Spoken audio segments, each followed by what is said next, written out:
It's Minecraft time, and Minecraft is getting closer to release every day now. With improved biome blending, amplified terrain being back in Minecraft, and much more, we are nearing the completion of 1.18. Now what does this mean? Well, personally for me, I'm gonna start survival series again, because that's what you do every single update, isn't it? And then you play for a couple episodes, and then you leave it forever until the next Minecraft update. Although that actually may not be the case, because if you head on over to Twitch, follow the link in the description and follow me there, I will be starting a hardcore series when 1.18 releases. So if you want more content, that's something you have to look forward to. Anyway, let's get into the snapshot. And something you can see in your main world screen here is that if you make a world in 1.18, you can actually backport it to 1.17, although it will corrupt, or has a high chance to, but it could make for some interesting things. Alright, now I've created a new world here. We're gonna test out the biome blending. So I haven't moved from my spawn spot, which is right down there, and I've only turned my chunks down to 8.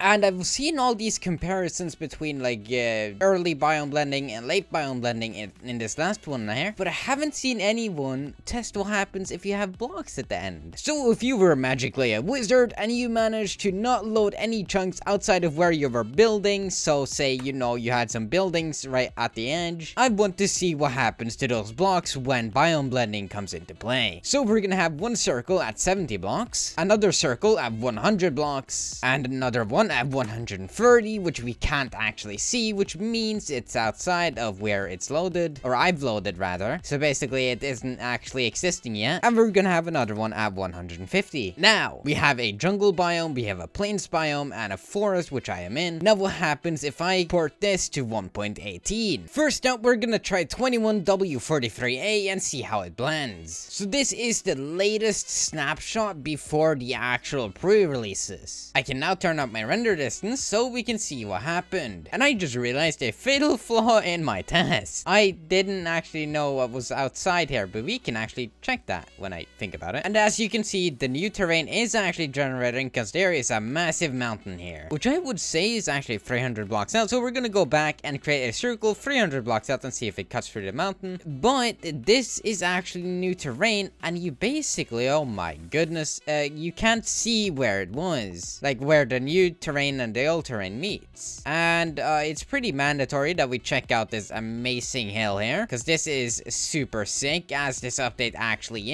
is, and this is very interesting. All right, ooh, okay, here we have a clear line. I'm glad I flew around a little bit. As you can see, that there is actually no biome blending at all, and it actually just cuts right through. So when there's a mountain, it looks like it actually doesn't work properly. Now I want to see this fixed in the newest one, but as you can see, this is basically just like the old terrain where it just cuts off. This is really interesting. All right, now let's hop back to 1.17, create a circle that's around 300 to 400 blocks wide, and then we go to the newest 1.18 snapshot. All right, now we're back on the 1.17 world. The chunks are exactly the same, didn't change the render distance. We're gonna create a circle that's 300 blocks wide, and we're also gonna create one that is 500 blocks wide, actually 400. And now that that has been done, let's hop over to 1.18 pre-1 and check out how it looks. All right, I've made a second copy. Now let's hop into the world. We are on 1.18 pre-1, which is of course the latest snapshot, and let's see how it looks. It is taking a while to load, which is like it's creating a new world, so that's interesting. And all right, we can't see anything changed. Let's put up a render distance, and immediately all our circles are intact. And if I fly a little bit out, we should meet those giant mountains. It looks like the mountains that actually had the potential to be here have been wiped out of existence. That's interesting. But as you can see, the circles I made, they're uncut and nothing happened to them. So if you're a wizard and you build outside of loaded borders, nothing will actually happen, and nothing will happen to your existing builds either. But as you can see, it's kind of weird. It's trying to blend, but it's doing a quite good job compared to the other one. But I can't help but notice some inconsistencies, but this is still good, not as bad as it used to be. Although you do occasionally get these weird things here, and that's even outside of where I even loaded in the first place. And here was the start of the big ice mountain on the last one. It looks like it's just gone now, and this is what's left of it. Interesting. I don't think this is how the mountains are supposed to work,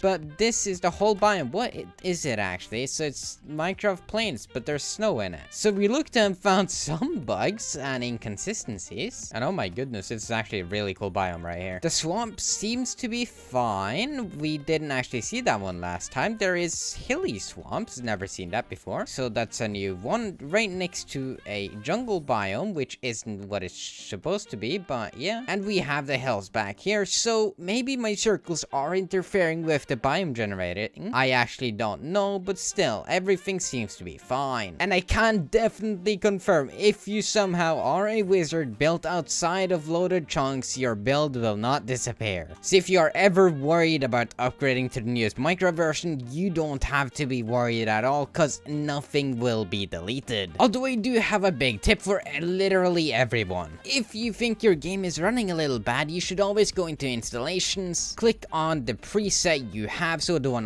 you play on. So let's say it was 1.18 pre-1, you click on that, then you go to more options, and right down here where it says JVM arguments, in front of XMX, you put the amount of gigabytes you want to have dedicated. Now you want to make sure you actually have that on your computer. Mine has a total of 32 RAM, and therefore I set it to around 10 because that's more than enough. But say you only have 8 on your computer, make sure to only set it to 4 so it doesn't actually break your whole computer and make it run bad. Don't worry, it won't actually break anything. It'll just make your computer run a little bit funky and probably weird, I wouldn't know. Another big feature with 1.18 pre-1 though is the return of Amplified. This had been removed for a little bit because, you know, this is the Caves and Cliffs update and mountains are coming and it would be a little insane. And although I do agree Amplified is a staple of Minecraft and shouldn't be removed, so I'm glad it's back. Because it makes for some interesting things. Because it helps make fjords even more common, just like this. And it makes the mountains a lot smoother. Before Amplified used to be very rigid, and yeah, it's way better now. And you even have the massive cave systems. Like, look at this. This is honestly astonishing. Like, just this underpass here. And it just helps give that old feel of Minecraft where mountains were so common. And look at this, there's a ravine, but the lake is still going right through it like it's nothing. That is actually really pretty. And look at this cave here, and there's just so much to fly around and explore. And imagine doing this in survival where you have to build bridges everywhere. And just this waterfall too, look at this, this is amazing. There's just endless things to explore and it just looks astonishing. It's amazing and I love it. You found many caves like this, and yeah, it never ceases to amaze me. Like, just being able to fly around with elytras everywhere through and under mountains, and it just makes it so cool. And imagine planning out a